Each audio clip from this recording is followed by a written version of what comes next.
My journey to becoming a writer was an unusual one. When I was a child, I loved stories, I loved hearing stories, and I loved comic books with lots of pictures so I could follow the stories.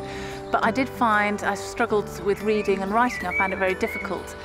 And I thought to become a real writer, your spelling had to be correct, your grammar had to be correct, otherwise nobody would ever consider you.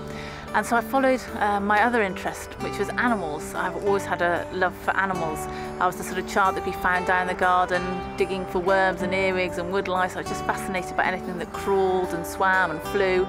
And so I followed that and went on to become a vet. And it was a job that I loved. I did for many years. And I particularly loved meeting the animals, but also the people, and hearing people's fascinating stories and connections that animals bring between people.